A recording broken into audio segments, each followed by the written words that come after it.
ఇదిలా ఉంటే తెలంగాణ భవన్ వద్ద హైటెన్షన్ నెలకొంది. గురుకులాల అంశంపై చర్చ కోసం గన్ పార్క్ బయలుదేరిన హరీష్ రావును పోలీసులు అడ్డుకుని అదుపులోకి తీసుకున్నారు. పోలీసులతో హరీష్ రావు వాగ్వాదానికి దిగారు. తూపులాట్లో హరీష్ రావు కింద పడిపోయారు. హరీష్ రావును అదుపులోకి తీసుకున్న పోలీసులు డీసీఎంలో తరలించారు.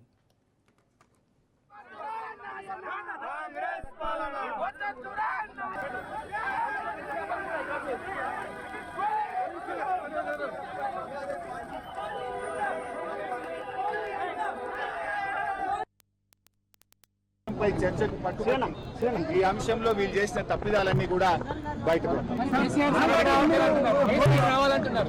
మమ్మల్ని మాట్లాడే మీకు ధైర్యం లేదు. మేము మాట్లాడితేనే 6 మంత్రులు లేచి అడ్డుపడుతున్నారు. మేము అడిగే ప్రశ్నలకే సమాధానం చెప్పే పరిస్థితి లేదు. కేసీఆర్ గారు మాకు ఏ డైరెక్షన్ ఇస్తే వారి డైరెక్షన్ లోనే బీఆర్ఎస్ పార్టీ పనిచేస్తుంది.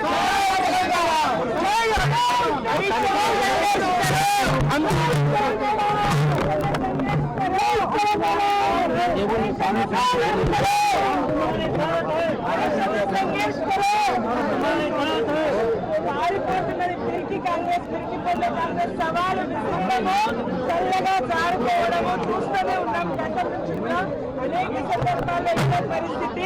వాళ్ళు గన్ పార్క్ దగ్గర వచ్చి కూర్చున్నామంటారు. మరి మా వాళ్ళని మళ్ళీ తీస్తారు, ఇప్పుడు మళ్ళీ ఎన్నికలు తీస్తారు. దీన్ని కీజీ ఓటమిని అంగీకరిస్తా ఉన్నది కాంగ్రెస్. దోపిడీ రాష్ట్రానికి మరి ఇదైతే వైఫల్యం ఉన్నదో పారిపోతున్నటువంటి ఉన్నదో రాష్ట్ర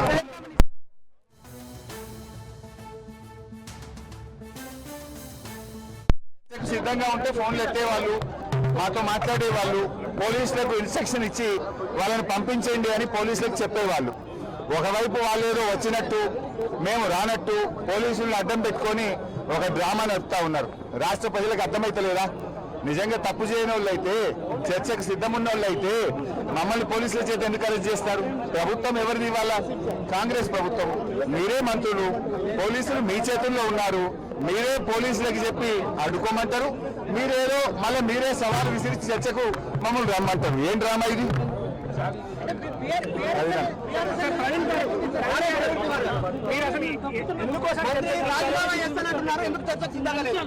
మంత్రులు వాళ్ళ దగ్గర లేవండి. వాళ్ళు పూర్తిగా 2000 కోట్లు మెక్కి ఉన్నారు. తెలంగాణ బిడ్డలకు, తెలంగాణ చిన్నతర కాంట్రాక్టర్లకు రావాల్సిన ఆస్తినంతా కూడా ముఖ్యమంత్రి రేవంత్ రెడ్డి, జయవీర్ రెడ్డి, వేం నరేందర్ రెడ్డి వీళ్ళందరూ కూడా మొత్తం కూడా ఒక ప్రాజెక్టు మానిటరింగ్ యూనిట్ అని ఒకటి పెట్టి జీవో నెంబర్ 17 దొడ్డిదారిన తీసుకొచ్చి మొత్తం కూడా తెలంగాణ బిడ్డలకు చెందాల్సిన సంపదను రాష్ట్రంలో కాకుండా బాంబే, అదేవిధంగా గుజరాత్, ఢిల్లీకి చెందిన స్టేట్లకు కట్టబెట్టిండ్రు. మీరు గౌరవ హైకోర్టు ఎన్నో జడ్జిమెంట్లు ఇచ్చినా కూడా, ఎన్నో నిర్దేశాలు ఇచ్చినా కూడా వాటన్నిటి దొంగలో తొక్కి రాత్రిపూట దొంగతనంగా మొత్తం కూడా టెండర్లు విడిచిండ్రు. కేసీఆర్ గారి సమయంలో ఈ విధంగా జరగలేదు. కేసీఆర్ గారు 10,000 మంది తెలంగాణ బిడ్డలను కాంట్రాక్టర్లుగా తయారు చేసిండ్రు. ఈ సంపదను ప్రజాస్వామీకరించారు. ఈరోజు రేవంత్ రెడ్డి గారు మొత్తం కూడా ప్రాజెక్ట్ మానిటరింగ్ యూనిట్ పెట్టి దొడ్డిదారిన జీవో 17 తీసుకొచ్చి మొత్తం కూడా 1000 కోట్ల రూపాయలు తిన్నారని మా డిప్యూటీ ఫ్లోర్ లీడర్, మాజీ మంత్రి హరీష్ రావు గారు ఆధారాలతో బయట పెట్టారు. మాకు తెలిసిన ఆధారాలను కూడా మేము తీసుకొచ్చి, నేను, కొప్పుల ఈశ్వర్ గారు, గెల్లి శ్రీనివాస్ యాదవ్ ఈరోజు సోమాజిగూడలో మేము వెయిట్ చేస్తాము అని చెప్పి మేము వారం రోజుల క్రితమే చెప్పాము. ఈరోజు బహిరంగ చర్చకు పిలిచింది వాళ్ళే.